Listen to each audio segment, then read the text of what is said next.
के तुझे नैनन में, छिपा के तुझे नैनन में, बसा के तुझे नैनन में, छिपा के तुझे नैनन में।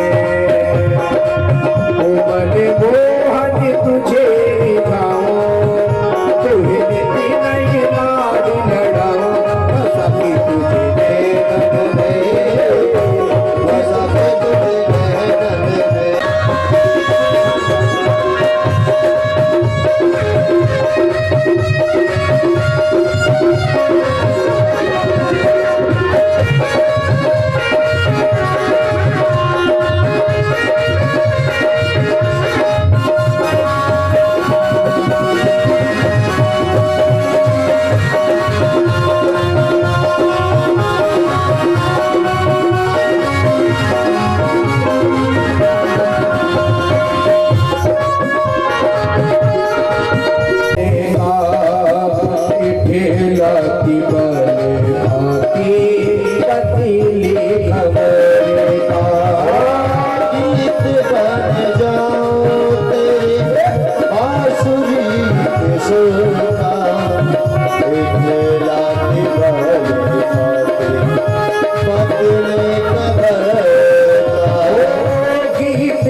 मिटाने वाला, भारी तरस कराने वाला। ये शांति गीत पावन पुनीत पापों को मिटाने वाला, हरि दरस कराने वाला। ये सुख करनी ये दुख हरनी, ये सुख करनी ये दुख हरनी, श्री मधुसूदन की आरती। पापियों को पाप से है तारती। श्री भागवत भगवान की है आरती, पापियों को पाप से है तारती। ये मधुर बोले जगपंथी खोली, सती मार्ग दिखाने वाला, बिगड़ी को बनाने वाला। मधुर बोल जगपंथ बोल सतमार्ग बनाने वाला, बिगड़ी को बनाने वाला।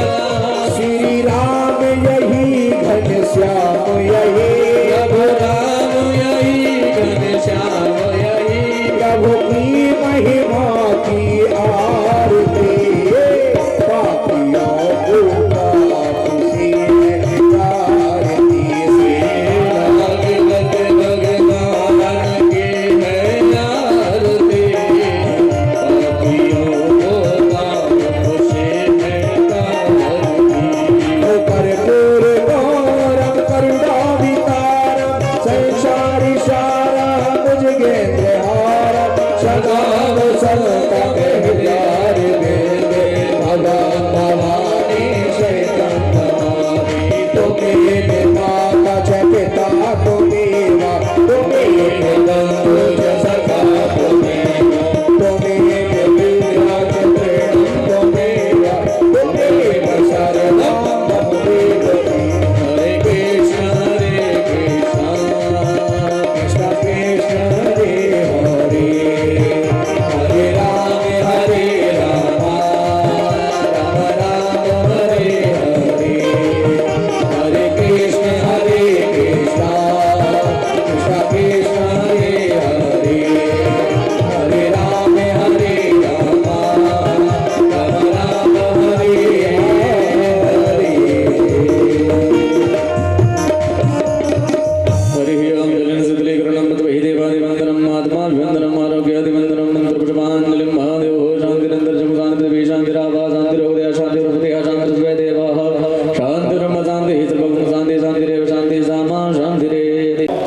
ज्यों-ज्यों कथा के दिन बढ़ रहे हैं त्यों-त्यों कथा का प्रभाव और आनंद बढ़ रहा है। पहले दिन में जो आनंद आया, दूसरे दिन में उससे दोगुना आनंद आया, आज तृतीय दिवस में तिगुना आनंद आएगा। भगवान की कथा का भाव ही है कि जिसमें आनंद की बढ़ोतरी हो। आनंद पूर्णानंद में बदले, पूर्णानंद ब्रह्मानंद में बदले। भगवान का सत्संग उसी को कहते हैं, भगवान की कथा उसी को कहते हैं जिसमें आनंद दिनों दिन बढ़ता है। और भगवान की कथा का तो नाम ही आनंद कर्म है।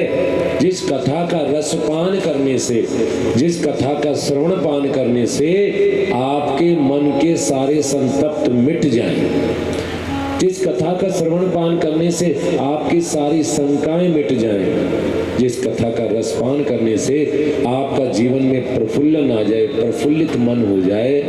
जब मन प्रफुल्लित हो जाता है वो कथा हमारे जीवन को आनंद से परिपूर्ण कर देती है। और ऐसे ही रसमयी कथा में हम प्रवेश कर रहे हैं, ऐसे ही रसमयी आनंदमयी कथा में हम प्रवेश कर रहे हैं।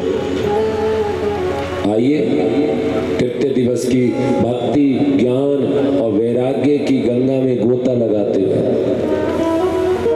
भक्ति, ज्ञान और वैराग्य की गंगा में हम गोता लगाते हुए आइए अपने तन मन आत्मा को पवित्र करते हैं। 2 मिनट मेरे साथ हरिनाम संकीर्तन और फिर कथा।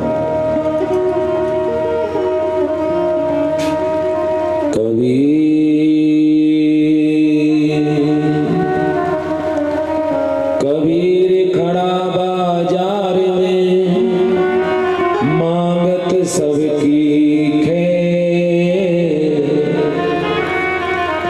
ना काहू से दोस्ती नहीं किसी से बैर।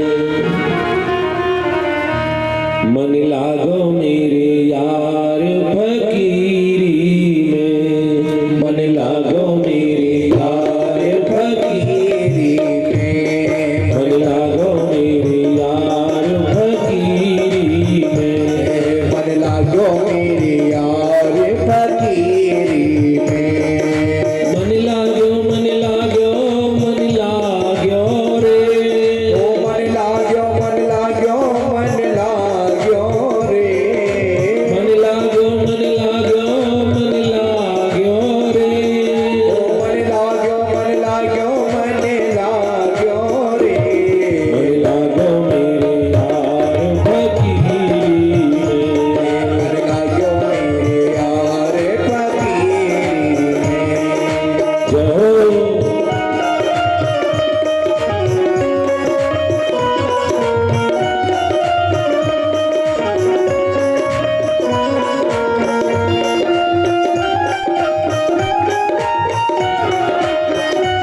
हरि बोल।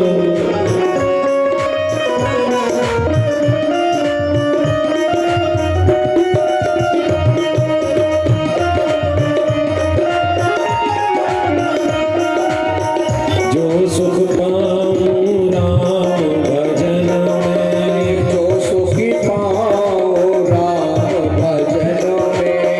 जो सुख पाऊं राम भजन में, जो सुखी पाओ राम भजन में।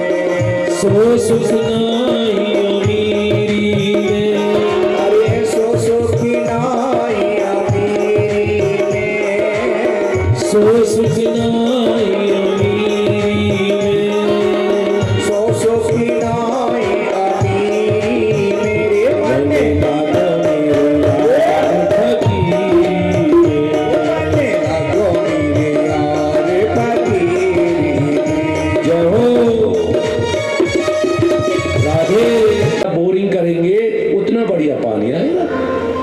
उसी प्रकार जो मनुष्य समाज में जितना शालीन होगा, नम्र होगा, झुककर चलेगा, उतना ही वो समाज में सम्मान पाता है। क्योंकि झुकते वही हैं जिनमें जान होती है, और अकड़ के चलना तो मुर्दे की पहचान। आपने कभी ठूंठ को झुकते हुए देखा है? बड़ा हुआ तो क्या हुआ, जैसे पेड़ खजूर, पंथी को छाया नहीं, फल लागे अति दूर। और फलदार वृक्ष झुकते हैं। अच्छा देखो, लोग उनमें पत्थर भी मारते हैं फल को। जैसे हम बचपन में होते थे, फल देखते तो मारते थे, डंडी पत्थर कुछ भी मारते थे ताकि वो फल नीचे आए, लेकिन वो फिर भी फल देता है और उसका सम्मान होता है। फलदार वृक्ष की लोग पूजा करते हैं, फलदार वृक्ष को सींचते, उसकी सेवा करते हैं। और ठूंठ को ज्यादा देखा, ज्यादा दिन खड़ा है, ठूंठ खड़ा, काट दो इसको। तो ये चीज है। इसी जीवन में हमें सबसे जो पहला कार्य क्या करना है, भगवान श्री कृष्ण ने। अच्छा ये भी मैं एक चीज कहता हूं हमेशा,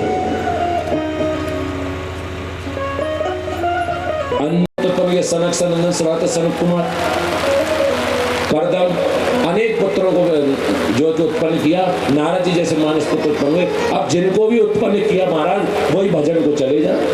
अब ब्रह्मा जी को क्रोध आया कि सब ऐसे वन में भजन चलेगा तो सृष्टि कैसे चलेगी। क्रोध आया तो भ्रकुटियों के बीच से भगवान रुद्र प्रकट हुए, शंकर। बोले शंकर भगवान की।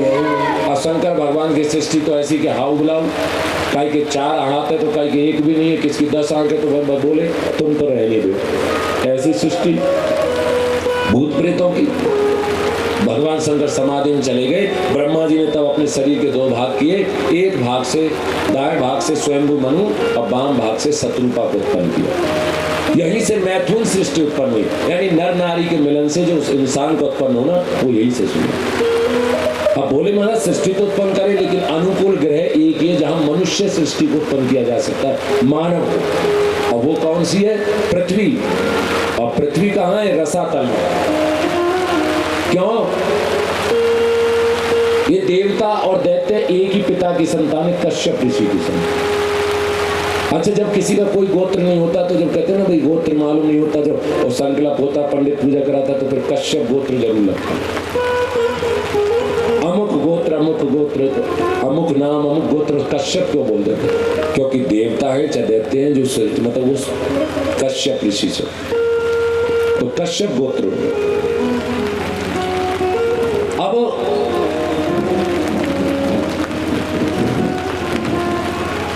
जय हो, मेरे ऊपर भी आचमन होना शुरू हो रहा बोलो राधे राधे। तो देवता और दैत्य वो दोनों ही दिति से, दैत्य जो दिति से उत्पन्न है और देवता हैं वो क्या है, वो मतलब जो कि कश्यप जी से उत्पन्न। अब दोनों जब उत्पन्न है तो उन दैत्यों के में दिति से उत्पन्न है हिरण्याक्ष और हिरण्यकश्यप। हिरण्याक्ष ने पृथ्वी को ले जाकर रसातल में उत्पन्न करा। हिरण्याक्ष ने उसको ले जाकर रसातल में भेज दिया, और जब रसातल में भेज दिया तो ब्रह्मा जी की नाक से छींक आई, और छींक आई तो उससे एक सूक्ष्म जीव निकला, और सूक्ष्म जीव बाहर आकर विशाल आकार बना लिया, चिंगाड़ने लगा, दहाड़ने लगा, बराह रूप, शुक्र के रूप में भगवान नारायण प्रकट हुए। बोलिए बराह भगवान की।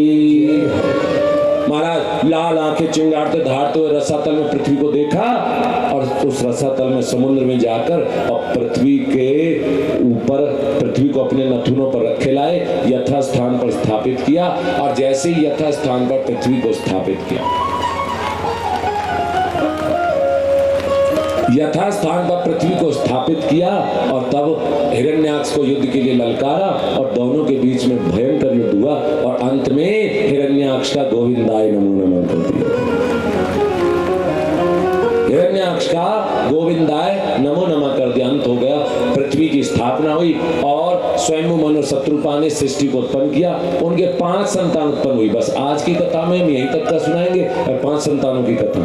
5 संतान उत्पन्न हुई। कौन सी? 3 पुत्रियां और 2 पुत्र। 3 पुत्रियों के नाम क्या है? आकुति, देवहूति और प्रसूति। आकुति, देवहूति और प्रसूति 3 पुत्रियां उत्पन्न हुई। 3 पुत्रियां और 2 पुत्र, उत्तानपाद और प्रियवती। आकुति का विवाह हुआ रुचि प्रजापति के साथ। किसके साथ हुआ?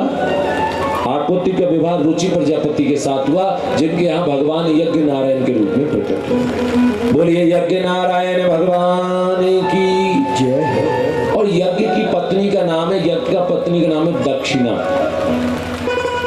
अच्छा, एक बात ध्यान रखें, कोई भी धर्म का कार्य, धार्मिक कार्य, आध्यात्मिक कार्य, पूजा का कार्य तब तक संपन्न नहीं हो सकता जब तक उनके साथ उनकी धर्मपत्नी विराजमान ना हो। वो और जितेंद्रिय, और सारी बात अंत में क्या कहती? जितेंद्रिय बनो। हमारी सारी मुसीबतों की जड़ हमारी इंद्रियां हैं।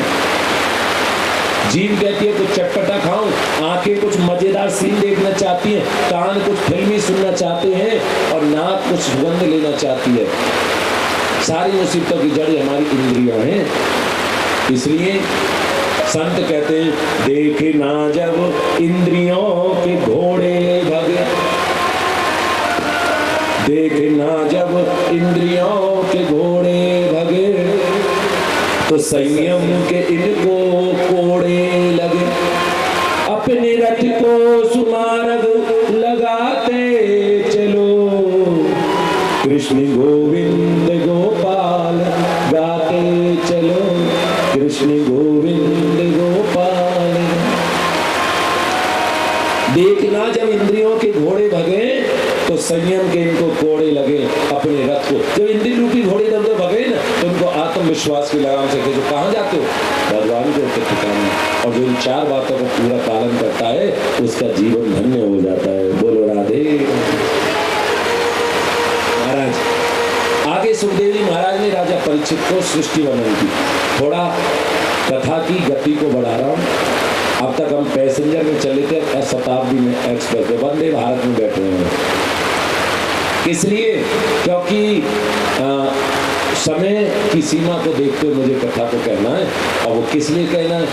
मैं भी ये भी चाहता हूँ कथा छूटे भी ना, बड़े विधि विधान से कथा हो रही है तो बड़े प्रेम से कथा भी कही जाए। और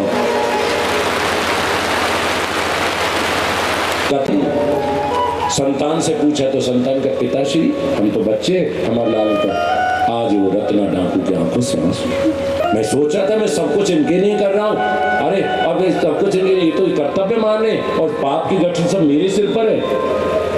लौट कर आए देव ऋषि नारद के चरणों में गिर पड़े। अब मुझे राम की शरण ले, अब मुझे अपनी शरण ले लो कि मेरी शरण राम की शरण लो, राम का नाम जपो।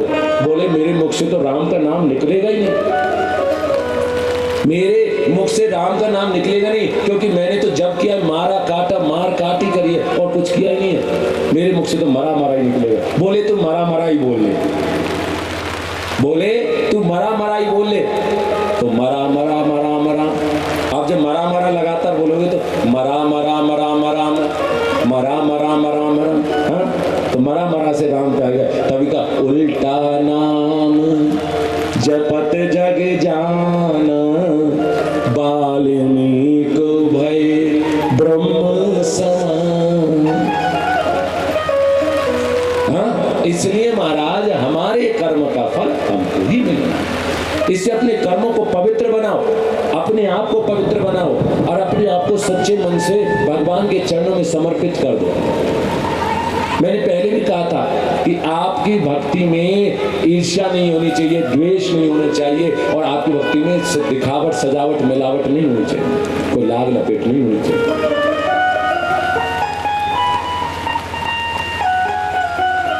बोले राधे राधे प्रेम से।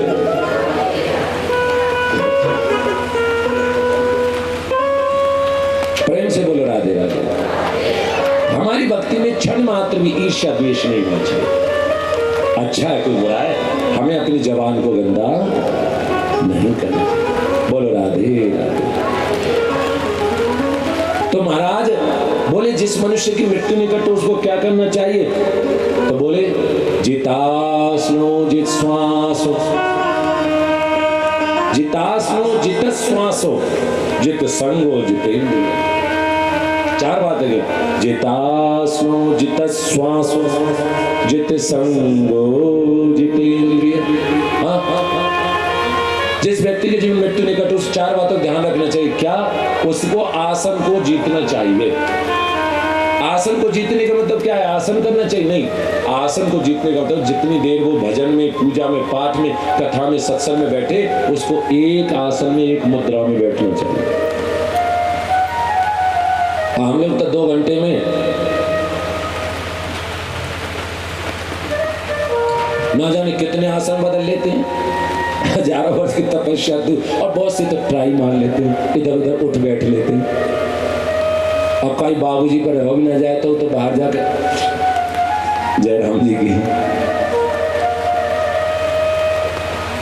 सुखदेव जी महाराज कह रहे हैं कि जित आसनों, जितनी देर हम कथा में, पूजा में, सत्संग में बैठे उतनी देर हमको आसन एक मुद्रा में। लेकिन इसमें एक चीज और लिखी है, जो बूढ़ा है, बुजुर्ग है या जिसको कोई बीमारी हारी है, अगर वो लेट कर भी कथा सुने तो कोई अपराध नहीं। लेकिन जिसको प्रभु ने समर्थ बनाया वो एक आसन है। अच्छा आजकल तो कथाओं में भी ब्रेक चलने लगे, मैंने कई जगह देखा। मैंने कभी जागरण में, पार्टी फंक्शन में तो ब्रेक देते थे, अब कथाओं में ब्रेक होते, टी ब्रेक। 5 मिनट के लिए महाराज जी उठ के कक्ष में चले गए और सब लोग चाय पानी, फिर शुरू हो गई। अब मिलते हैं फिर ब्रेक के बाद। मैंने कहा क्या आधुनिकता का दौर आ गया। राजा परीक्षित ने 7 दिन दिन रात लगातार सतत होकर कथा सुनी थी। अगर ऐसे सुनने को पड़ जाए ना महाराज तो फिर कोई आएगा नहीं सुनने के लिए। हमें तो 3 घंटे की एक मूवी है, सत्य की मूवी, सच में। हाँ? लेकिन यदि फिल्म चल रही हो, हाँ? जवान गदर कोई भी फिल्म तो 4 घंटे भी बैठ जाएंगे जाके एक मुद्रा में। और ये सत्संग रूपी फिल्म चले तो घड़ी देखते हैं कई बार कितनी देर में खत्म होगा।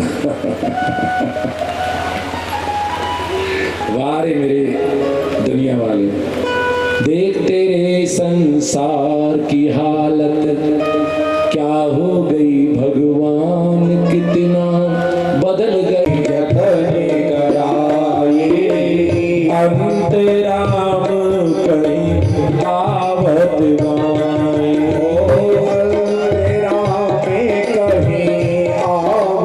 गाए। जन्म जन्म मुनि जतन कराए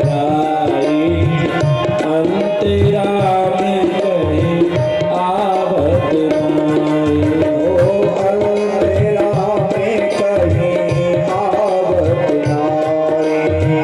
श्री राम जय राम जय जय राम।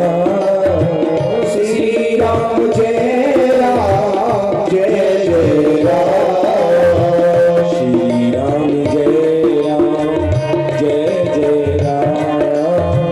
श्री राम जय राम जय जय राम। श्री राम जय राम जय जय राम। श्री राम जय राम जय जय राम। जन्म जन्म मुनि यतन कराई और अंत राम कहीं आवत नहीं। जो सोचते नहीं हम अंत में भगवान का नाम लेंगे, उस समय तो जीभ भी टूट जाती है, मुख से कुछ निकलता है। तब गंगा जल डालते, तुलसी दल डालते। हाँ, अच्छा एक चीज बात बताओ, गंगा जल तुलसी दल डाल दिया और सब स्वर्ग को सिधार गए, तो नरक में कौन जाएगा? अच्छा, हमने आज तक ये नहीं सुना जी। हम सब लिखते हैं स्वर्गीय ये स्वर्गीय ये, जैसे कि हमने डिसाइड कर दिया हमने डिसाइड कर दिया कि सब स्वर्ग तो हाउसफुल हो गया होगा और नरक बिल्कुल खाली होगा। जबकि इसका उल्टा है, इसका अपोजिट है। नरक हाउसफुल हो रहा होगा और स्वर्ग में कोई इक्का दुक्का जा रहा होगा। हमने किसी का ये पढ़ के नहीं देखा कि हमारे फलाने नरकी है, सब स्वर्ग है। अच्छा, ऐसा ही होता तो सब जिंदगी भर पाप करते, बुरा करते, लूट खसोट करते और बाद लास्ट में तुलसी का पत्ता रख लेते, गंगा जल अब आएंगे पार।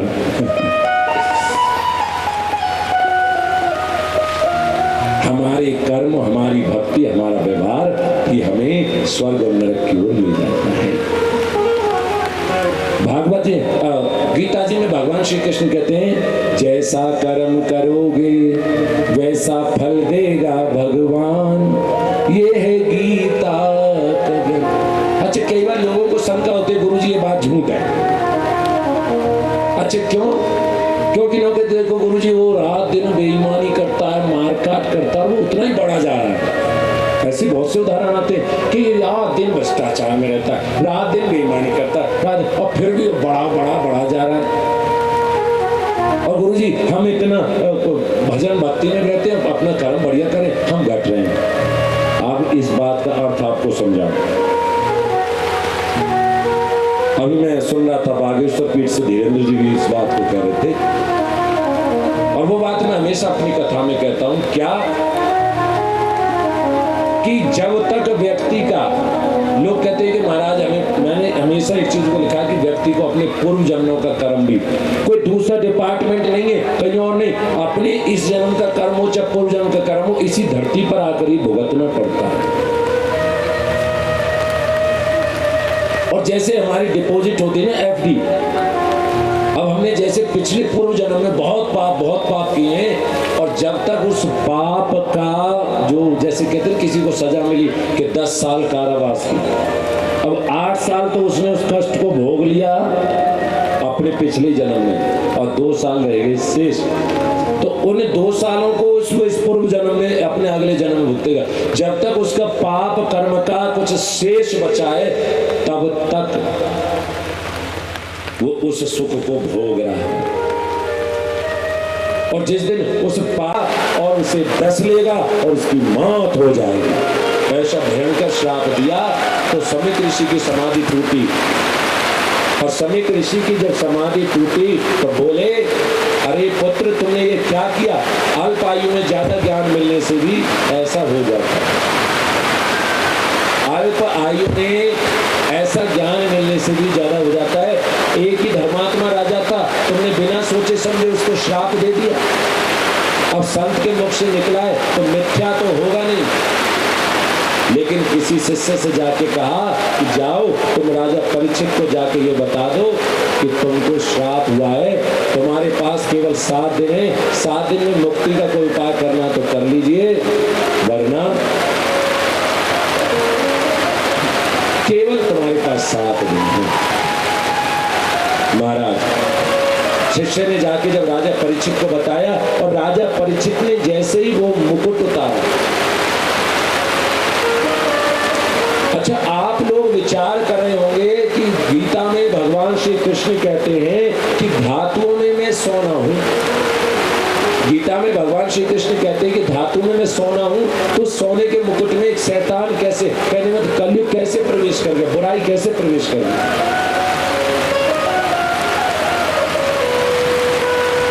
क्योंकि सच्चाई का प्रतीक वो मुकुट नहीं था। जो सच्चाई ईमानदारी के प्रतीक वो सोने, उसमें भगवान होते। ये जरासंध का मुकुट था, ध्यान से सुनो। ये मुकुट किसका था? जरासंध का। और जरासंध कंस का ससुर था, वो बड़ा अत्याचारी राजा था। जब भीम ने उसका वध कर दिया तो उस मुकुट को लाके खजाने में सजा दिया था और वही मुकुट राजा परीक्षित ने पहन लिया था, इसलिए उसमें कलयुग का प्रवेश हो गया। और जैसे वो मुकुट उतारा तो सब कुछ याद आ गया। राजा परीक्षित बड़े दुखी हुए, लेकिन जब सुना कि उनको श्राप हुआ है तो राजा परीक्षित को बड़ी प्रसन्नता हुई कि मुझे श्राप नहीं मिला है, ये मुझे वरदान मिला है। क्यों? क्योंकि संसार में बाबूजी कोई नहीं जानता कि उसकी मौत कब होगी। अच्छा, आप मुझे बताइए, आप इतने लोग बैठे हैं, हाँ, क्या आप में से किसी को मालूम है कि आपकी मौत कब होगी? क्या आपके पास कोई सर्टिफिकेट है? जब आपका जन्म हुआ तो सर्टिफिकेट लेकर आए थे? एक पल से दूसरे पल का नहीं पता। लेकिन राजा परीक्षित ने सोचा कि मैं जानता हूं, मुझे पता है कि आज से 7 दिन बाद मेरी मौत होगी, तो मेरे पास मुक्ति को था। इसलिए अपने पुत्र जन्मेजय को गद्दी पर बिठाया, समस्त राजसी वस्त्रों का त्याग किया, समस्त राजसी वस्त्रों का त्याग करके और पुत्र को जन्मेजय गद्दी बिठा के राजा परीक्षित सब कुछ छोड़ के वन को आगे एक बट वृक्ष के नीचे बैठ गए, जहाँ हजारों की संख्या में संतों को पता लगा कि राजा परीक्षित को श्राप हुआ। तो अनेक संत इकट्ठे हुए। अब बोले ऐसा क्या उपाय करें जो 7 दिन में राजा की मुक्ति हो जाए? ऐसा कोई उपाय नहीं। अच्छा, जहां राजा परीक्षित को सुखदेव जी ने कथा सुनाई थी, उस स्थान का क्या नाम है? बोलो, क्या नाम है उस स्थान का?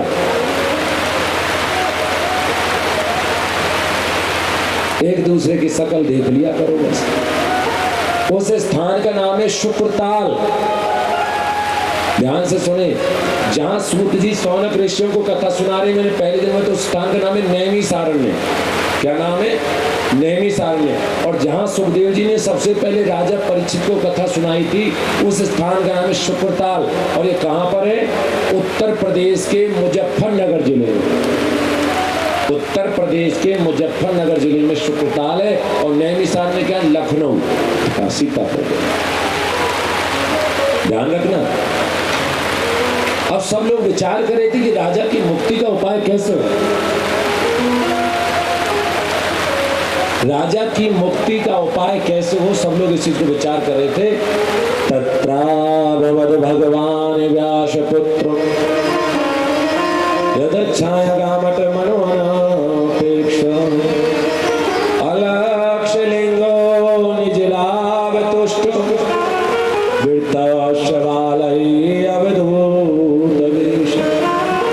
जब सब लोग इतना विचार ही कर रहे थे, तभी तत्रा भवद भगवान व्यास पुत्रो, तभी वहां पर भगवान व्यास के पुत्र सुखदेव जी महाराज का, जिनकी कल आपने दर्शन किए ना, उनका आगमन हुआ। अब दूत वेश दिगंबर। और जैसे उनका आगमन हुआ, किसी संत के मुख से निकल गया कि अब तो राजा का उद्धार हो जाएगा, अब राजा का उद्धार हो जाएगा। अरे मेरी बड़ी भाग जानी जो सुखदेव जी पधारे। किसी ने कहा कि इनकी ज्यादा प्रशंसा मत करो भैया, इनकी ज्यादा प्रशंसा ना करो, क्योंकि सच्चा संत होता वो प्रशंसा नहीं सुनता। और ये एक स्थान पर इतनी देर ठहरते हैं जितनी देर एक गाय के दूध को दुहने में लगती है। अगर इतनी देर में तुम्हें कुछ पूछ पूछ लिया तो ठीक है, नहीं चलते बनेंगे। तो बिना किसी विलंब के राजा परीक्षित ने उनको बिठाया और एक ही प्रश्न किया, ध्यान से सुनो माय डियर, एक ही प्रश्न किया कि जिस मनुष्य की मृत्यु निकट हो उसको क्या करना चाहिए। जिस मनुष्य की मृत्यु निकट हो उसे क्या करना चाहिए। एक मैया मेरे से बोली पहाड़ों में, जुब्बल में, बोली महाराज मुझे तो यमराज से बड़ा डर लगता है, मुझे यमराज से बड़ा डर लगता है। मैंने कि मैया डरेगी, शहर में रहते, क्वार्टर में रहते, किराए पे रहते, नहीं रख सकते तो कोई बात नहीं। जानते हो आप हैप्पी बर्थडे मनाते हो बच्चों का, आज एक नई चीज समझा रहा हूँ आपको। आप अपने बच्चों का हैप्पी बर्थडे फूंक मरवाते हो, केक कटवाते हो, जिंदे का बुझाते हो दीपक और मुर्दा का जलाते हो दीपक, उल्टी परंपरा में चलते हो ना। खूब मनाओ, केक काटो, बर्थडे मनाओ, खूब खुशी मनाओ। लेकिन जानते हो सबसे सच्चा जन्मदिन क्या है, सबसे अच्छी पुण्यतिथि क्या है और सबसे अच्छी मैरिज एनिवर्सरी क्या है? कि जिस दिन तुम्हारे बच्चे का जन्मदिन हो, मैरिज एनिवर्सरी हो या पुण्यतिथि हो, उस दिन अपने बच्चे को लेकर गौशाला में जाओ। आसपास कहीं तो गौशाला होती है, वहाँ गौशाला में जाओ, अपने बच्चे के हाथ से गऊ को चारा खिलवाओ, गऊ का पूजन कराओ और अपने बच्चे के ऊपर वार फेर करके थोड़ा बहुत दान गऊ के चारे के लिए कर आओ। इससे सच्चा जन्मदिन आपके बच्चे का और हो नहीं सकता, इससे अच्छा जन्मदिन नहीं हो सकता, इससे अच्छी मैरिज एनिवर्सरी नहीं हो सकती। मैरिज एनिवर्सरी हो, बच्चे को कहीं अनाथ आश्रम में चले जाओ, भूखे बच्चों को, गरीबों को जाके खाना खिलाओ। आप अपने घर में पार्टी कर लोगे, हजारों लाखों उड़ा दोगे, कोई फायदा नहीं है। और मैं तो बिल्कुल प्रेम से, और ऐसा करते भी हैं, और मैं प्रेम से, क्योंकि ये केवल अब मेरे शिष्य मात्र नहीं है राजेश जी, ये आज से मेरे लघु भ्राता भी हैं, क्योंकि गुरु पद पे तो लघु भ्राता है और मेरे भाई समान है और मेरे शिष्य स्वरूप में भी है। इनसे एक ही चीज, और इन्होंने हमेशा ऐसा किया भी और करेंगे भविष्य में। क्या? ये जो व्यर्थ के खर्चे की सीमाओं से निकलकर खुशी मनानी है ना। तो जन्मदिन आया, कोई शादी ये मन में आया, जब भी मन में आया आज मेरा मन कुछ कर रहा है, तो कहीं भूखों को जाके खाना खिलाया ना, किसी अनाथ आश्रम में आके स्वेटर जर्सी बांट आना, हाँ, किसी गौ माता को कहीं तो उसको गुड़ की पेटी दिया ना। महाराज आपका जीवन तृप्त है, सारे अनुष्ठान फेल और मेरी गौ माता का आशीर्वाद सबसे आगे रहेगा, उन गरीबों का आशीर्वाद सबसे आगे रहेगा, उन बच्चों की दुआएं सबसे आगे रहेंगी। ऐसा जन्मदिन मना। बोलो राधे राधे, प्रेम से बोलो। इधर मेघ बरस रहे हैं, उधर सत्संग की वर्षा हो रही है। बोलो राधे राधे, बोल वृंदावन बिहारी लाल की जय, जय जय श्री राधे। महाराज राजा परीक्षित ने जाकर पूछा, राजा परीक्षित ने पूछा क्या? कि उन्होंने पूछा जाके कि हे प्रभु, कि गौ माता आप बैल हो, आपकी 3 टांगे, आप क्यों रो रहे हो? और ये आपके सामने खड़ी है कौन है? बोले ये जो मेरे सामने खड़ी है गौ माता नहीं, ये धरती माता है, ये धरती माता है। और जो ये बैल है ना, ये बैल में कोई और नहीं, ये धर्म है। बोले आपके 3 पैर कैसे? कि सत्युग में धर्म के 4 चरण होते थे, सत्य, दया, दान और पवित्रता। सत्य, दया, दान और पवित्रता। जैसे जैसे युग बदले, सत्य गया, दया गई, दान गया, तो पवित्रता तो गई। और शायद मैं दूं या ना दूं, लेकिन जो श्री राधा रानी के नाम की पुकार करके मेरे पास आता है तो मैं उसकी झोली खाली रखता ही नहीं, उसके सब भंडार भर देता हूं, सब आनंद। क्यों? क्योंकि राधा कोई स्त्री नहीं है, राधा कोई अलग हिस्सा नहीं है, राधा ही कृष्ण है और कृष्ण ही राधा है। राधा कृष्ण में कोई भेद नहीं है, कोई अंतर नहीं है। राधा भगवान श्री कृष्ण की आलादनी शक्ति है। एक शरीर है तो दूसरा प्राण है। भगवान शरीर है तो उनके प्राण है राधा। इसलिए मिटा दे जो सारे जीवन की बाधा, उसी का नाम है राम। कल हमने कथा को विश्राम दिया था कि राजा परीक्षित का जन्म हुआ।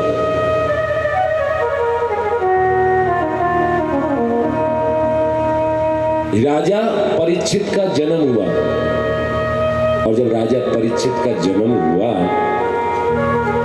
तो भगवान द्वारिकापुरी से आए और राजा परीक्षित को आशीर्वाद देकर पुनः अर्जुन भी उनके साथ चले। कुछ समय बाद अर्जुन जब लौट कर आए तो अर्जुन के चेहरे का जो तेज था वो बुझा हुआ था।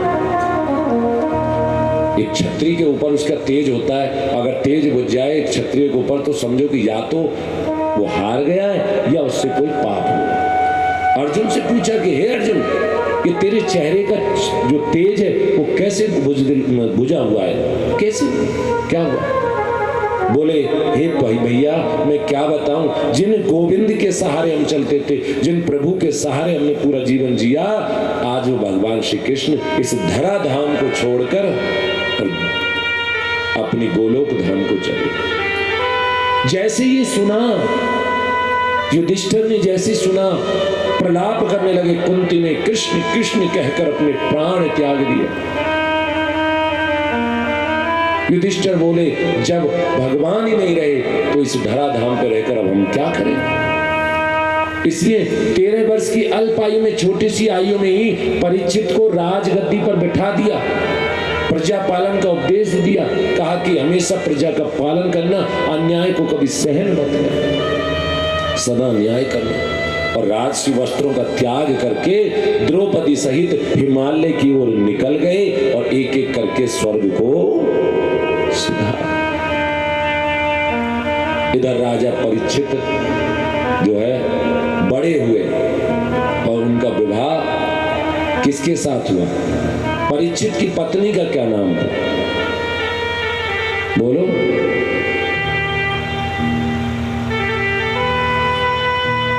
किसने पहले भागवत सुनी है? फिर मैं पूछूंगा माय डियर, वरना आप बस कुछ नहीं। बोलो भागवत किस किसने सुनी है? पहले हाथ खड़े करो, हाथ खड़े करो। अब शर्माते क्यों? हाथ खड़े करो। भागवत किस किसने सुनी है? तो बताओ परीक्षित की पत्नी का क्या नाम था? ये तो बहुत साधारण, कथा के शुरू होने में जिसके ऊपर पूरी भागवत चल रही है वो तो मैंने वो पूछा परीक्षित की पत्नी का क्या नाम था। आज के बाद कोई ये मत कहना कि हमने बहुत भागवत सुनी है। सुन लो मेरी बात, अगर सुनिए तो उसका प्रमाण दो, गुणी बनो, वरना आपने कुछ नहीं सुना, आपने इस कान से सुना और इससे निकाल दिया। कथा को आपने सुना जरूर है लेकिन गुना नहीं है, अपने जीवन में उतारा नहीं है। मेरी मैया इस बात को, संत की बात को गांठ बांध लो, एक नहीं 100 कथा सुन लेना। आपने केवल सीट घेरी है, टाइम पास किया है, आपने कथा नहीं सुनी। इट्स नॉट एंटरटेनमेंट, ये कोई मनोरंजन का साधन नहीं है। आए, हमने ताली बजाई, कीर्तन किए, नाचे तो गाए, कथा सुनी और बस चल दिए अपने घर को। नो, बहुत कड़ाई से शब्दों में कह रहा हूं मैं, इट्स नॉट एंटरटेनमेंट, ये मनोरंजन का साधन नहीं है, ये कोई पोथी नहीं है, ये कोई पुस्तक नहीं है, ये तुम्हारे जीवन को बदलने का कथा है, ये तुम्हारे जीवन के उद्धार की कथा है, ये तुम्हारे मोक्ष की कथा है, ये तुम्हें भगवान से मिलाने की कथा है। बजाओ अब ताली, क्यों ढीली पड़ गई ताली? कथा प्रेम की कथा है, कथा हमें जीना सिखाती है। वरना ये क्यों व्यास जी महाराज और इतने संत ऋषि महात्मा इतने ग्रंथों को क्यों लिख गए? क्या जरूरत थी महाराज? बोलो, उन्होंने अपना कल्याण कर लिया, अपनी भक्ति प्राप्त कर ली, क्या जरूरत थी हम लोगों के लिए ग्रंथ लिख गए? क्योंकि हम तो उसकी महिमा जानते नहीं। हमारे लिए सिवाय एक पुस्तक की कोई और नहीं है। कितनी ही पुस्तकें रख लो महाराज, उनको जीवन में उतारना पड़ेगा, उनको अपने हृदय में उतारना पड़ेगा। कथा जीवन को जीने का तरीका है। जब मैं कहीं कथा सुनाता हूं, यहां मैंने प्रश्न नहीं किया था, लेकिन मैं हर कथा में प्रश्न करता हूं, क्या कि आपको कथा सुननी है या जीने का तरीका? तो लोग बोलते गुरुजी कथा तो हमने चलते फिरते सुन। क्यों जी? जो सुनेगा तो वही तो कीर्तन करेगा, और जब कीर्तन करेगा तो भक्ति की तीसरी सीढ़ी चढ़ जाएगा, विष्णु, वो भगवान को याद करने लगेगा। जो सुनेगा तो कीर्तन करेगा, कीर्तन करेगा तो भगवान को याद करेगा, और याद करेगा तो फिर सुमरन करने लग जाएगा। चौथी सीढ़ी चढ़ जाएगा। श्रवण, कीर्तन, विष्णु, सुमरन। और जब ये करेगा तो 5वीं सीढ़ी, जब सुमरन करने जाएगा तो पाद सेवन, भगवान के चरणों की सेवा में लग जाएगा। और जब भगवान के चरणों की सेवा लग जाए तो अर्चनम, तो पूजा अर्चना करने लगेगा। और जब अर्चना होने लगेगी तो वंदनम, फिर क्या करेगा? वंदना। जो ध्यावे फल पावे, दुख बिन से मन का, स्वामी दुख बिन से मन का, सुख संपत्ति घर आवे, धन संपत्ति घर आवे, कष्ट के तन का, ओम जय जगदीश हरि। अर्चना यानी वंदना, फिर क्या करने लगेगा? वो वंदना करने लगेगा। 7 भक्ति हो गई, श्रवण, कीर्तन, विष्णु, सुमरन, फिर पाद सेवन, अर्चनम, वंदनम। फिर 8वीं भक्ति में आ जाए साख्यम, यानी अपने आप को भगवान का दास बना लेगा। और अंतिम भक्ति 9वीं आत्मनिवेदन, और अंत में अपने आप को ही भगवान को सौंप देगा। अब सौंप दिया इस जीवन का, सब भार तुम्हारे हाथों में है, जीत तुम्हारे हाथों में है, हार तुम्हारे हाथों में। ये 9 प्रकार की भक्ति है। करदम जी ने प्रार्थना करी, भगवान ये क्या किया? अरे आप तो और मेरी संतान बन के आने वाले थे, आपने मुझे गृहस्थी में फंसा दिया। तो 10वीं में कोई और नहीं आया, स्वयं भगवान नारायण कपिल भगवान के रूप में प्रकट हुए। बोलिए कपिल भगवान की जय।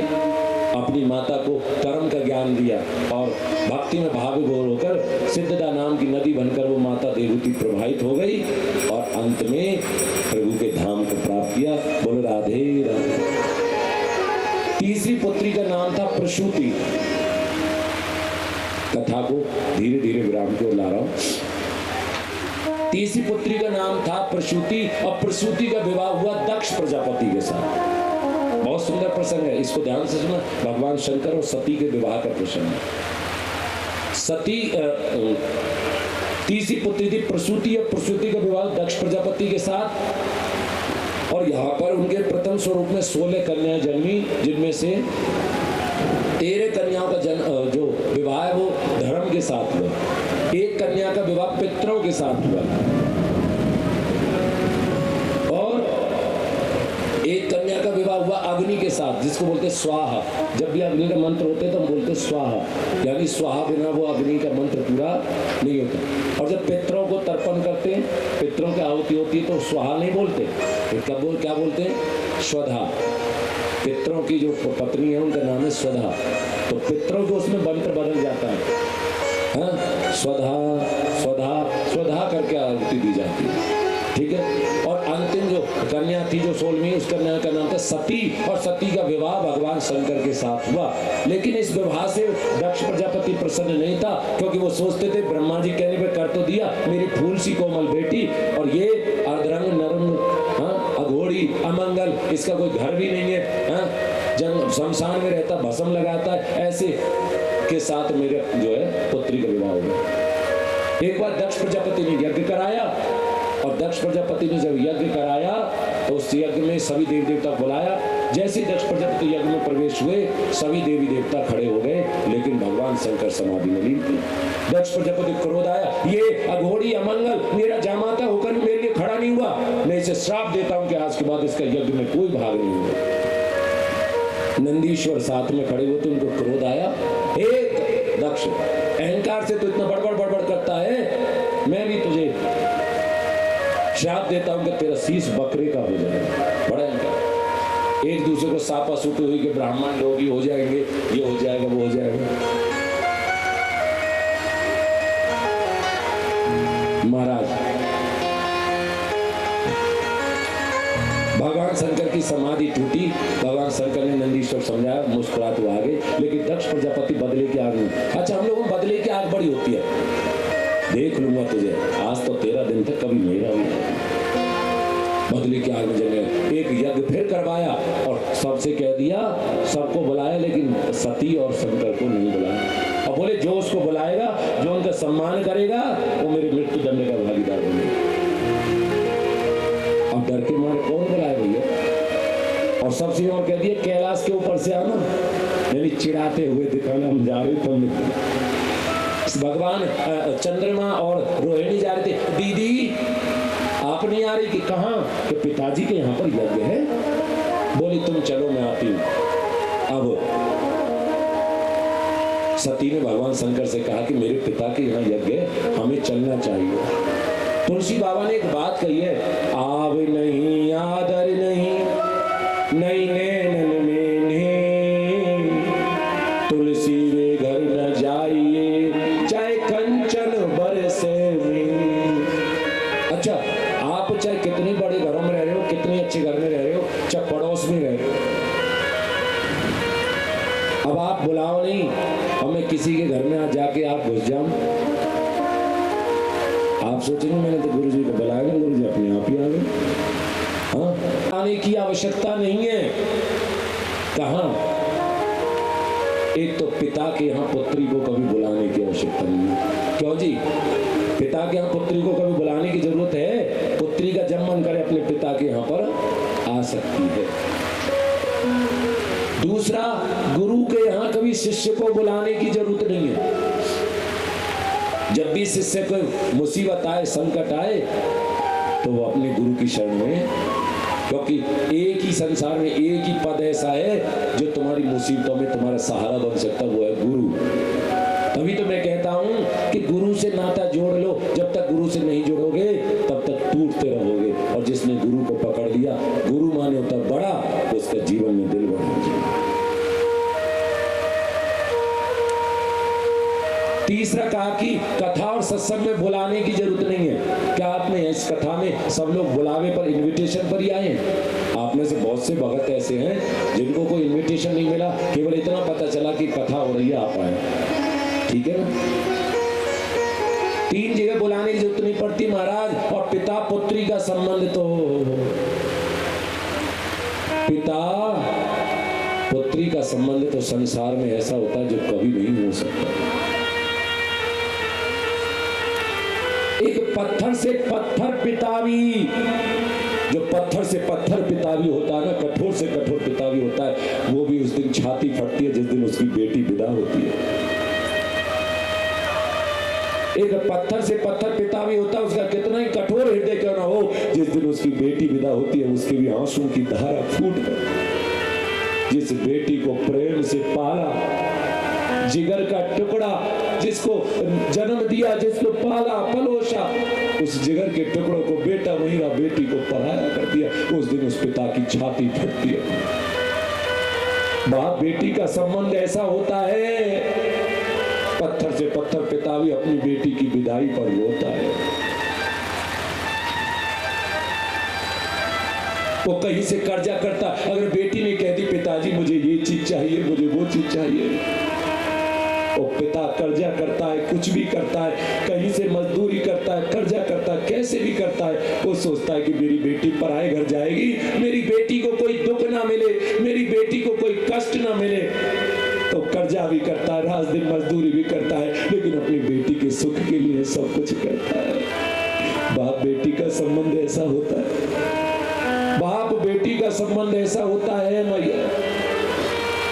जब बेटी ससुराल चली जाए और बेटी ससुराल में दुखी होती है ना, तो माँ बाप की आत्मा रात दिन तड़पती है। वो ऐसे फड़फड़ाते हैं जैसे बिना पानी के मछली। एक पिता को ऐसा लगता है कि मेरी बेटी, पता नहीं मेरी बेटी कैसी है।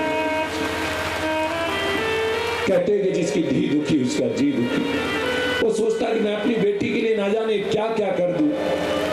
जब बेटी जीवन में दुखी होती है ना और अपने पिता के सीने से आके रोती है, जब वो बेटी अपने पिता के कंधे से सिर लगाकर रोती है, इस डर से अपने रोने को भी दबा लेती है कि मेरे पिता मरीज है, मेरे पिता बीमार है, कहीं मैंने अपना दुख बता दिया तो मेरे पिता को अटैक ना हो जाए, मेरे पिता मर ना जाए। इसलिए वो बेटी अपने गम को, अपने दुख को अंदर पी लेती है। पिता समझ जाता है कि मेरी बेटी दुखी है, वो पिता ये जान जाता है कि मेरी बेटी दुखी है। और जब बेटी ससुराल में होती है, सीमाओं में होती है, बंधनों में होती है, और बेटी को पता लगता है कि उसका पिता बीमार है, तो ऐसे रात दिन तड़पती है, करवट बदलती है, ऐसे तड़पती है जैसे बिन पानी के मछली के पंख जो होते में उड़ जाते इसी पाँव में बंधी है, बच्चों में बंधी है, जिम्मेदारियों में बंधी है। विचार करती है कि मैं अपने पिता के अंतिम दर्शन कर लूं, कहीं ऐसा ना हो मैं जा नहीं पाऊं, मेरे पिता को मैं देख ना पाऊं, मेरे पिता के प्राण कहीं निकल ना जाए। बाप बेटी का संबंध ऐसा होता है।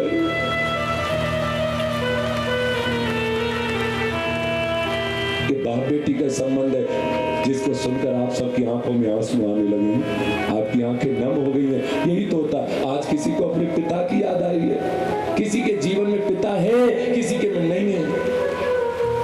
जानते हो, मां चली जाए तो बेटी को इतना दुख नहीं होता, लेकिन जब बेटी को पता लगता है कि उसके पिता इस दुनिया में नहीं रहे हैं, जब बेटी को पता लगता है कि उसके पिता इस दुनिया में नहीं रहे हैं, तो पहली पछाड़ वो बेटी अपने पिता की चौखट पे खाती है। दहाड़ मारती है वो बेटी, वो पछाड़ खाती है वो बेटी, पहली पछाड़ अपने पिता की चौखट पे खाती है। मेरे बाबुल तुम नहीं गए, मेरा मायका चला गया, मेरे बाबुल तुम नहीं गए, मेरा पीहर चला गया। इसलिए वो बेटी पछाड़ खाती है कि आज मेरे पिता नहीं गए, मेरा मायका समाप्त हो गया, आज मेरा मायका ही नहीं रहा। अब कौन भैया किसको बुलाएगा, कौन भाभी किसको बुलाएगी, कौन किसका करेगा। इसलिए वो बेटी अपनी पछाड़ खा के अपने पिता के लिए रोती है, आज मेरे बाबुल नहीं गए, मेरा मायका समाप्त हो गया। माँ बाप होते जब तक पियर होता, फिर पियर काय करेगा। बाप बेटी का संबंध इसी प्रकार का होता है। बाप बेटी का जो संबंध है वो है सही। आज इसीलिए वो माता सती अपने पति से कह रही है कि मेरे पिता ने मुझे नहीं बुलाया तो क्या हुआ, मैं उनकी पुत्री हूं, मेरा उनके पास जाने का अधिकार है।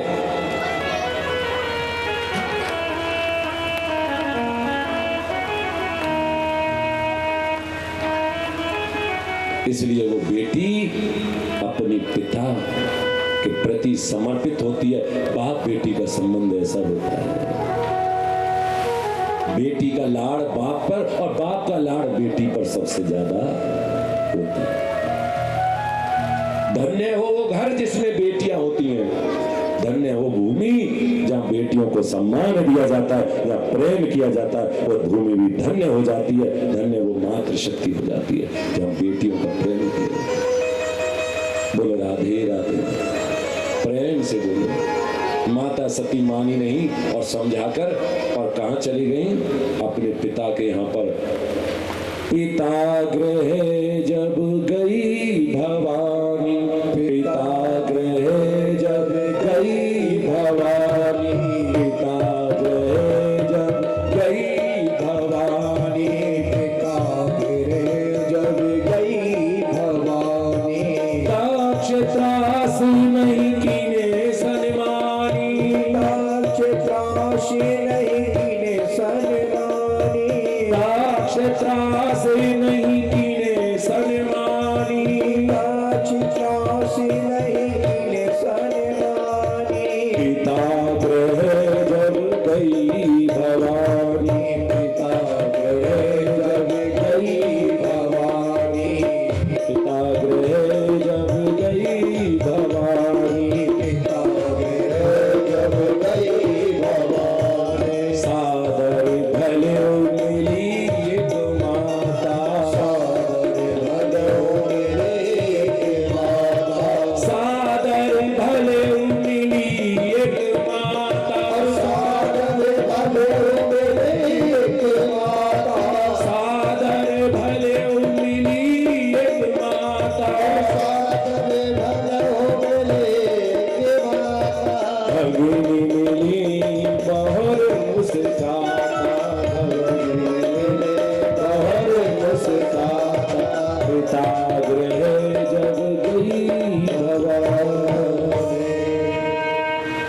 पिता गृह जब गई भवानी, दक्ष त्रास नहीं की न सम्मान। दक्ष के डर से किसी ने सम्मान नहीं किया। माता तो किसी का दबाव नहीं मानती, सादर भले मिली एक माता, भगनी मिली, भाभी भौजाई सब मुस्कुरा के मिली, पिताजी ने बुलाए ने फिर भी आ गए। लेकिन जैसे सती ने यज्ञ की तरफ देखा, अपने पति शिव का भाग नहीं देखा, तो एकदम सती घबरा गई। और क्रोध आया, ए दक्ष पिता, तेरे अहंकार का खून मेरी रगों में दौड़ रहा है, जिसके कारण मैं अपनी पति की अवज्ञा करके चली आई, लेकिन तेरे अहंकार से बने शरीर को आज मैं यही नष्ट कर दूंगी। और ऐसा कहकर सती ने योग अग्नि को प्रकट किया और उसने अपने आप को भस्म कर दिया। भगवान शंकर को पता लगा तो अपने गणों को भेजा, वीरभद्र को भेजा, यज्ञ विध्वंस कर दिया और दक्ष का शीश काट के धड़ से अलग कर दिया। त्राईमाम त्राईमाम सब भगवान शिव के चरणों में गिर पड़े। जय जय अमरनाथ शंभु काशी विश्वनाथ गंगे, जय जय अमरनाथ शंभु काशी विश्व। नमः शिवाय शुभम शुभम, कुरु कुरु शिवाय नमः। ओम नमः शिवाय शुभम शुभम, कुरु कुरु शिवाय नमः। ये 20 मंत्र महाराज शिव महापुराण से लिया गया, रुद्र संहिता के युद्ध खंड से संपुट लगा हुआ इस मंत्र में। भगवान नारायण ने शिव को प्रसन्न किया था। इस मंत्र को मैं हर जगह नोट करवाता हूँ, व्हाट्सएप कर देता हूँ, लिखवाता हूँ। 3 चौपाइयां बताऊंगा कल और आज ये मंत्र। ओम नमः शिवाय शुभम शुभम, नोट कर लेना, रिकॉर्ड कर लेना। और बाद में भी ये कथा कई दिन बार बार डिलाइव भी चलेगी हर चैनल पे, तब भी नोट कर लेना और मेरे से व्हाट्सएप पे भी ले लेना। ओम नमः शिवाय शुभम शुभम और कुरु कुरु शिवाय नमः ओम। इस मंत्र का जो भी गुनगुनाता है, जाप करता है, उसके धन्य धान्य, क्योंकि धन को देने वाले भगवान शिव है। एक ध्यान कर लो, संकट काटने वाले संकट मोचन हनुमान जी, इसलिए कह दिया द्वार पर बिठा देना। मेरी ओमेक सिटी में कथा हो रही थी सोनीपत में, ए ब्लॉक में थी, वहाँ सारे इंडस्ट्रीज थे, सब बड़ी बड़ी हस्तियाँ, जिनके घरों में हवा लगे हुए थे ना, सब हट गए। जब मैं दूसरे राउंड में गया तो सबके घर पे द्वार पर हनुमान जी महाराज विराजमान थे। मैंने कहा धन्य हो कि गुरुजी आपने ऐसा बताया, दीपक जला। और मैंने कहा आप, मुझे विश्वास नहीं था कि आप लोग भी बदलेंगे, कि गुरुजी सच्चाई सबको बदलती है। तो संकट काटने वाले हनुमान जी महाराज और धन्य देने वाले सब भगवान शंकर।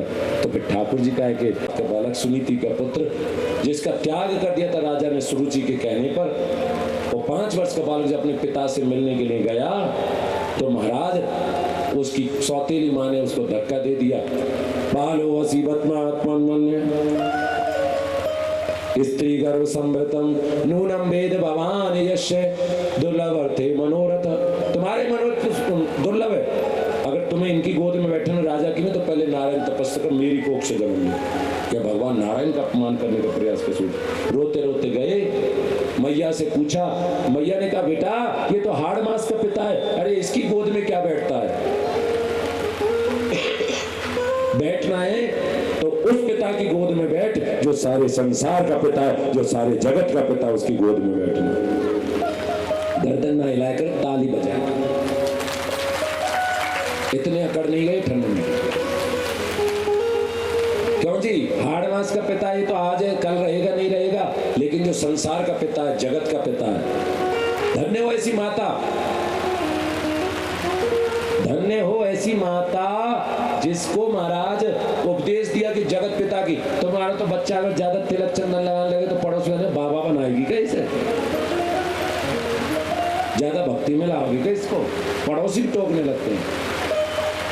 अरे महाराज धन्य, तिलक चंदन तो हमारी पहचान है। अब जो बच्चा अपने बचपन से माथे पर तिलक लगाता है उसका ज्ञान चक्षु खुलता है, ज्ञान बढ़ता है, चाहे वो क्षत्रिय चाहे वैश्य चाहे ब्राह्मण है।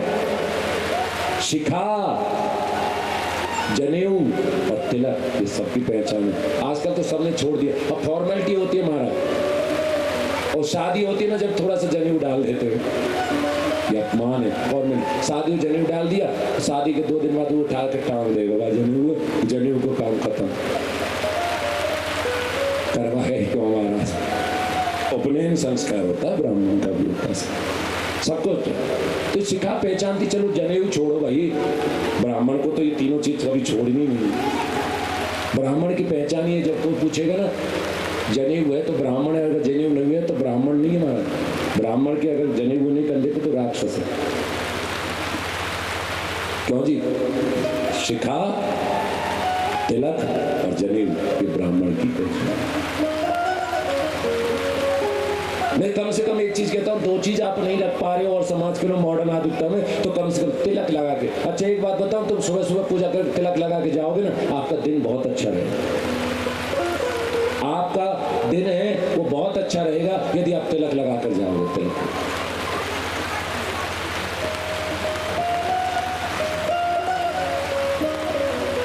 इसलिए ध्रुव जी ने अपने माता से आज्ञा ली, छोड़ करके तेरा धनमाल जा रहा है और हरि के भजन को तेरा लाल जा रहा। अपनी माता से आज्ञा लेकर ध्रुव जी चल दिए।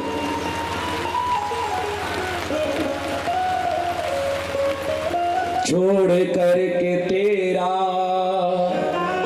छोड़ करके तेरा, छोड़ करके तेरा धनमाल जा रहा है, हरि के भजन को तेरा लाल जा रहा है, हरि के भजन को तेरा लाल जा रहा है। छोड़ करके तेरा धनमाल जा रहा है, छोड़ करके तेरा धनमाल जा रहा है, हरि के भजन को तेरा लाल जा रहा है, हरि के भजन को तेरा लाल जा रहा है। तुम बिन हमरे जीवन का नहीं कोई आधार, तुम बिन हमरे जीवन का नहीं कोई आधार, तुम बिन हमरे जीवन का नहीं कोई आधार, तुम बिन हमरे जीवन का नहीं कोई आधार। आ जाओ ना देर करो ओ मेरी सरकार, आ जाओ ना देर करो ओ मेरी सरकार। रो रो के तेरा रो रो के तेरा गुणगान जा रहा है, हरि के भजन को तेरा लाल जा रहा है, हरि के भजन को तेरा लाल जा रहा है। तुझ बिन मुझको सुना लागे ये सारा संसार, तुझ बिन मुझको सुना लागे ये सारा संसार। मुझको भी तुम दे दो प्यारे हम थोड़ा सा प्यार, मुझको भी तुम दे दो प्यारे हम थोड़ा सा प्यार। रो रो के तेरा गुणगान गा रहा है, रो रो के तेरा गुणगान जा रहा है। वर्षों में प्राप्त नहीं हुआ, मात्र 6 महीने में ऐसा भाव से कठोरतर में होकर जाप किया कि साक्षात भगवान नारायण प्रकट हो गए। भगवान नारायण ने ध्रुव जी को दर्शन दे दिया। हाथ जोड़ कर विनय की, बिन मांगे अटल लोक का ध्रुव तारा बना, ध्रुव लोक का राजा, अनंत काल तक राज करने को। फिर भी देख रहे, समझ गए, पालती लगाई, पेड़ के नीचे बैठे। धन्यवाद ध्रुव की भक्ति भैया। अरे जो बड़े बड़े संतों को प्राप्त नहीं हुई, वो ध्रुव को वो गोद भगवान नारायण की प्राप्त हो गई, धन्य हो गई गोद की भक्ति।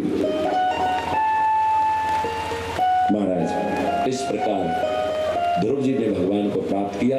उत्तानपाद की एक कथा चली, आगे इनके वंश में उत्कल हुए, उत्कल के अंग हुए, अंग के बहन राजा हुए, संतों का अपराध किया तो मृत्यु को प्राप्त हुए। लेकिन प्रजा पालन के लिए संतों ने उनका मंथन किया तो लक्ष्मी स्वरूप आर्ची देवी और भगवान के स्वरूप पृथ्वी जी महाराज प्रकट हुए। बोलिए पृथ्वी जी महाराज की जय। 10,000 कानों से सुनने की वरदान आशीर्वाद। हम तो एक कान से भी चुगली निंदा सुनते, गलत सुनते, उन्होंने 10,000 कान मांगे। क्यों 10,000 कानों को सुनने सकती, क्योंकि दूर भी भगवान का सत्संग तो सुनने को। इस प्रकार ध्रुव जी के वंश की हुई। आगे कथा आती है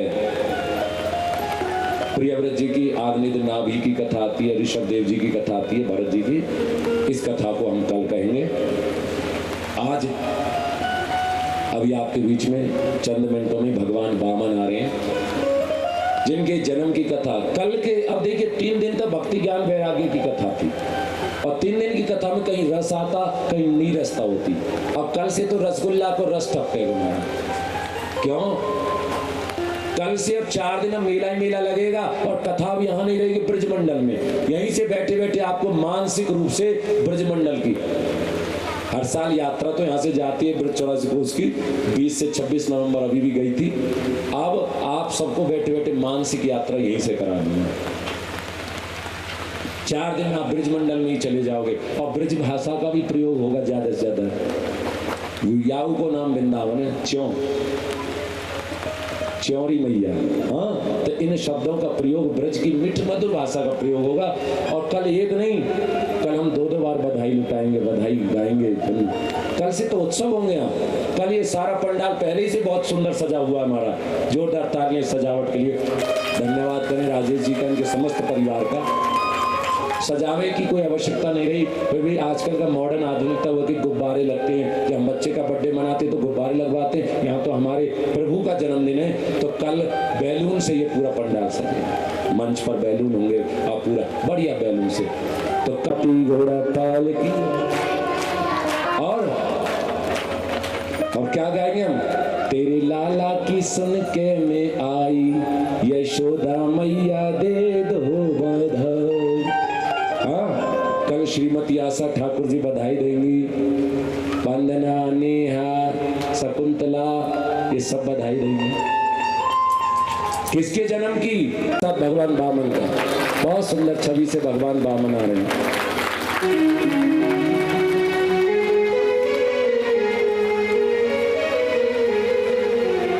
बोलिए वामन भगवान की जय हो।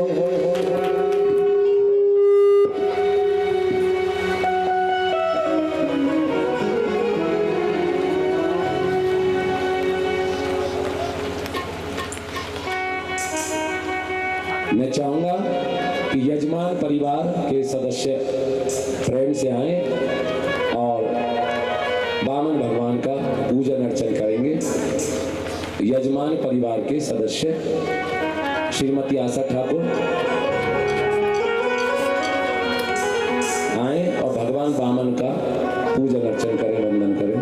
बोलो वामन भगवान की जय हो। और वामन का वेश बनाया और बलि राजा के द्वारे झोली बली गल माला पड़ी, झोली बड़ी गल माला पड़ी, झोली बली गल माला पड़ी, झोली बड़ी गल माला पड़ी। ये खड़ा बना दो, ये खड़ा साथ में लाया, बलि राजा के द्वारे आया।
एक दूसरे को देते रहो।